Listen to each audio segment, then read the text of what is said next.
आज का टॉपिक है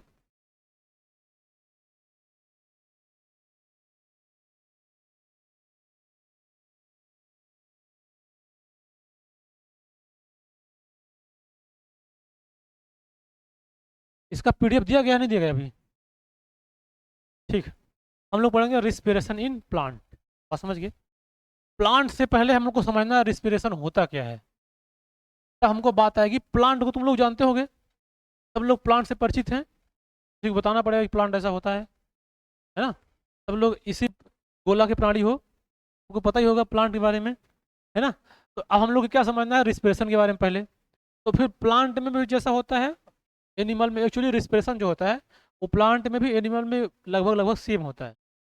बस कुछ चीज़ें डिफरेंट है जो कि प्लांट में होती हैं, और कुछ हैं जो कि एनिमल में होती हैं, जो कि प्लांट में नहीं होती है, कुछ एनिमल में नहीं होती। बात समझ गए?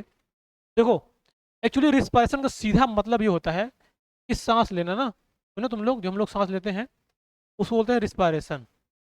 इसका इतना महत्व है, रिस्पायरेशन कितना इंपॉर्टेंट है, तुम लोग 5 मिनट के लिए अपना नाक और मुंह बंद करके देख सकते हो। समझ गए? अगर 5 मिनट के लिए अपना माउथ और नाउच, हाँ, अगर दोनों बंद कर लोगे तो ये लाइफ के लिए कितना इंपॉर्टेंट है पता चल जाएगा। लेकिन ऐसा मत करना, नहीं तो दिक्कत हो जाएगी, हमारे ऊपर क्लेम हो जाएगा। समझ गए? कि आप भी बताए थे सर, और बच्चे हमारे ऐसे कर लिए, तो अब जो है फिर हमारे ऊपर क्या होगा।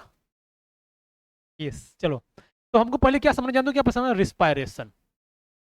देखो, रिस्पायरेशन से पहले एक बात समझो, तब ये बात समझ में आएगी।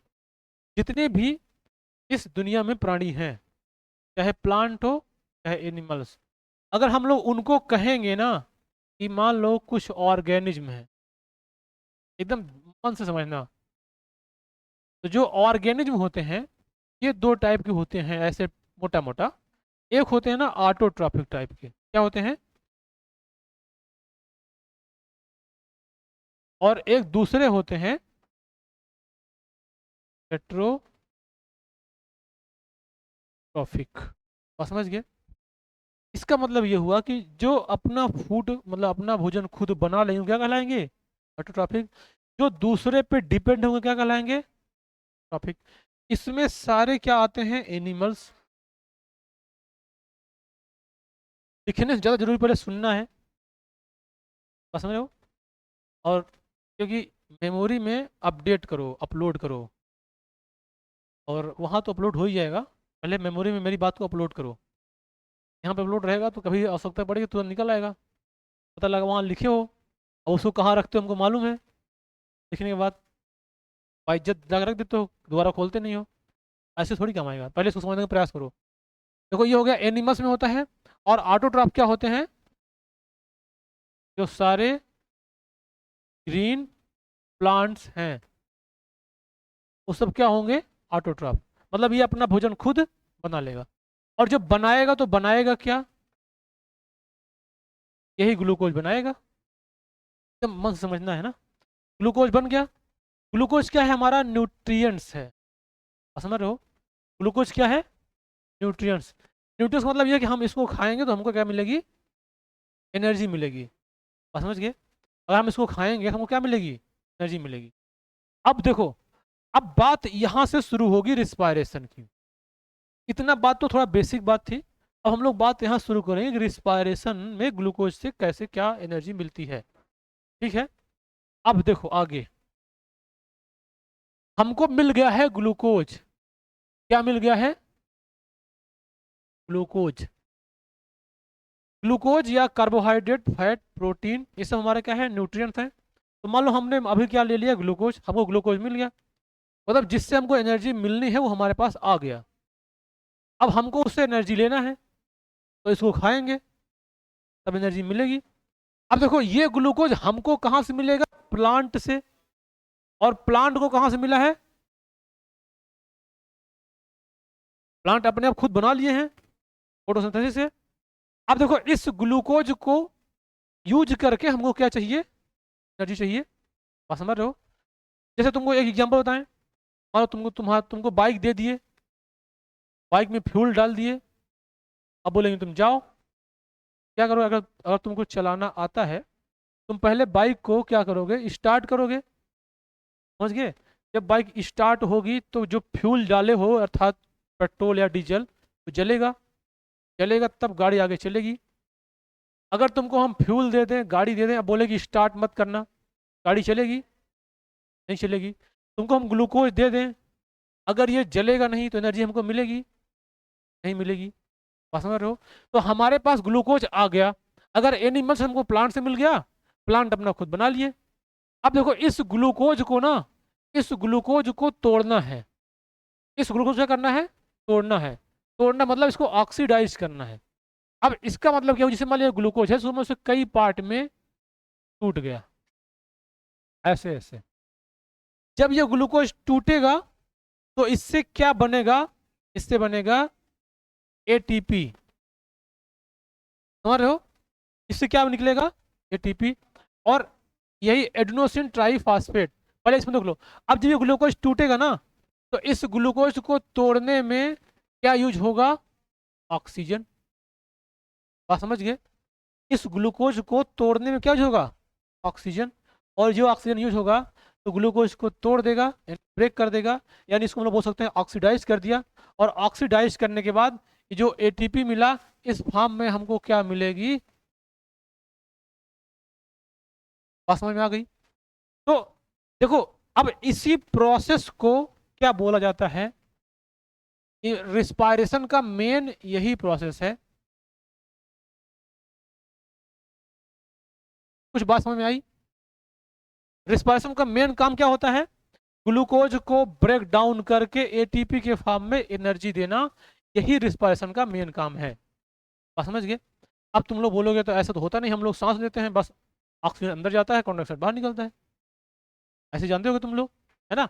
तो वो तो बात ठीक है, कार्बन डाइऑक्साइड हमको बाहर निकालना है और इस ऑक्सीजन अंदर ले जाना है। लेकिन वो अंदर जाने के बाद करेगा क्या, अंदर जाने के बाद क्या करेगा, यही करेगा, समझ गए। अब देखो जो ये O2 का यूज हो रहा है, अगर ये O2 ना होता तो ग्लूकोज टूटता नहीं, टूटता। इसका मतलब तुम लोग को पेट्रोल दे दिए, गाड़ी दे दिए, अगर उसको स्टार्ट नहीं करेंगे, पेट्रोल को बर्न नहीं करेंगे तो क्या वो गाड़ी चलेगी, नहीं चलेगी। तुमको ग्लूकोज दे दिए, फल लिए यहाँ तक, है ना। अब तुम्हारी सांस बंद कर दिए, तुमको खाना खिला रहे हैं, तुमको सांस अंदर नहीं दे रहे हैं, तो कोई मतलब नहीं, बस 5 मिनट जरूरत है वेट करने में। अरे नहीं मतलब, और बहुत अगर कोई बहुत ज़्यादा एक्सपीरियंस आदमी होगा तो 5 मिनट मान लो, उसका तो उसका बताने को नहीं रहेगा क्या यूज होगा, समझ गया। तो इसलिए उसको क्या बोलते हैं, एटीपी। मेन रिस्पायरेशन के मेन प्रोसेस यही है। एक्चुअली इसको जो ये प्रोसेस है ना, इसको हम लोग बोलते हैं सेलुलर रिस्पायरेशन। क्या बोलते हैं इसको, जो ये प्रोसेस हो रहा है इसको बोलते हैं सेलुलर रिस्पायरेशन, बात समझ गए। अब देखो जो एटीपी होती है, एक सेकंड,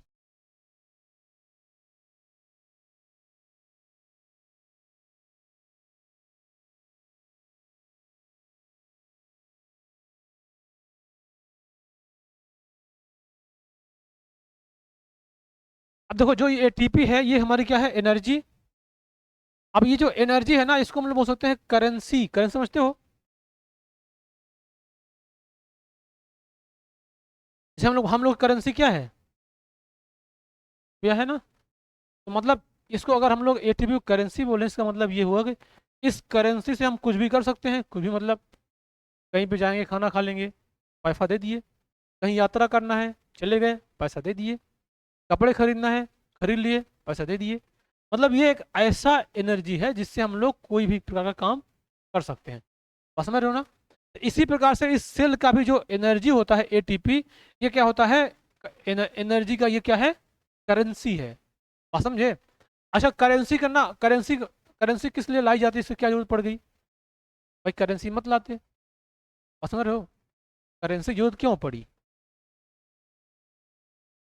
जो तुमको जो करेंसी जो हमको लोग को यहाँ दैनिक लाइफ में है, वही करेंसी की जरूरत यहाँ भी है। देखो ऐसे समझो, जैसे मान लो हमारे पास, हमारे घर में मान लो खेती बाड़ी होती है, तो पैसा तो फरेगा, खेत में फरेगा नहीं, है ना। क्या होगा, धान गेहूँ ये सब होगा। हमारा इनकम का सोर्स जो हमारा क्या है, यही धान गेहूँ चना, ये सब है, वो करेंसी तो है नहीं। अब अगर मान लो हमको कहीं जाना है तो हम मान लो गए, अब उससे तो ये थोड़ी कहेंगे कि हमको यहाँ छोड़ दो 5 किलो गेहूँ ले लेना, समझ गए।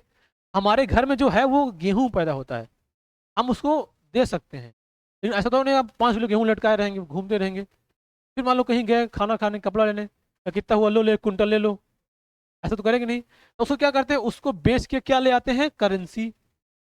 बात समझ गए, उसको बेच क्या लाएंगे, करेंसी लाएंगे। अब उसको जेब में रखे रहेंगे, अब चाहे उससे खाना खाएंगे, कपड़ा खरीदेंगे, कहीं घूमने जाएंगे, हर जगह वही काम आएगा फटाफट। बात समझ रहे हो। तो ये एक ऐसी करेंसी है एटीपी, ये कोई भी प्लांट का सेल या एनिमल का सेल कुछ भी काम करे, चाहे वो मूव करे, मूवमेंट करे, फूड का ट्रांसलोकेशन करे, हर में क्या काम आएगा, एटीपी। बात समझ गए, इसीलिए इसको क्या बोलते हैं, एनर्जी का करेंसी। बात समझ आई। तो रिस्पायरेशन का मेन काम क्या होता है, ग्लूकोज को ब्रेक डाउन करके क्या देना, एनर्जी देना, किसके फॉर्म में, किसके फॉर्म में, एटीपी के फॉर्म में। बात समझ गए। अब देखो, अब यहाँ पे बात ये है, जो टॉपिक है वो है, इस टॉपिक का नाम है रिस्पायरेशन इन प्लांट। बात समझ गए। तुम लोग ह्यूमन में रिस्पायरेशन देखे होगे, सांस ले रहे हैं, सांस बाहर निकाल रहे हैं, निकाल रहे हैं, तो ऐसे प्लांट लोग नहीं करते हैं। प्लांट में इस तरह से रिस्पायरेशन नहीं होता है, लेकिन ना उनके पास लंग्स होता है, ना किडनी होती है, ना दिल होता है, ना दिमाग होता है। प्लांट के पास ऐसा कुछ ज़्यादा चीज़ें नहीं होती। तो प्लांट में भी रिस्पायरेशन करने की प्रोसेस कुछ है। और क्या है, देखो उनके अंदर एक क्या पाई जाती है, पत्ती जो होती है, इस पत्तियों में क्या पाया जाता है, ऐसा ऐसा स्टोमेटा। को मालूम था, को मालूम था, स्टोमेटा पाया जाता है। अब जो ये स्टोमेटा है, इसी के थ्रू क्या जाएगा, क्या मिलेगा इसको, ऑक्सीजन। कहाँ जाएगा, बाहर। जो बाहर का इन्वायरमेंट का ऑक्सीजन है वो कहाँ जाएगा, अंदर जाएगा। तो प्लांट को मिल गया ऑक्सीजन, अब वो क्या करेगा, रिस्पायरेशन। अब तुम लोग कभी सुनो होगे कि प्लांट तो ऑक्सीजन बाहर निकालता है, सुने हो ना।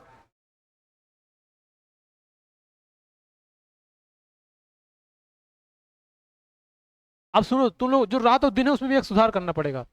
जो रात दिन वाली बात है उसमें एक सुधार ये करना पड़ेगा कि देखो, जब प्लांट फोटोसिंथेसिस करेगा, क्या करेगा, फोटोसिंथेसिस, तो ऑक्सीजन को बाहर निकालेगा, और वो मोस्टली रात दिन में ही करेगा, क्योंकि उसको क्या चाहिए, सनलाइट। तो पहले बोल रहे हैं कि जब प्लांट फोटोसिंथेसिस करेगा तो क्या निकालेगा बाहर, ऑक्सीजन। बात समझिए।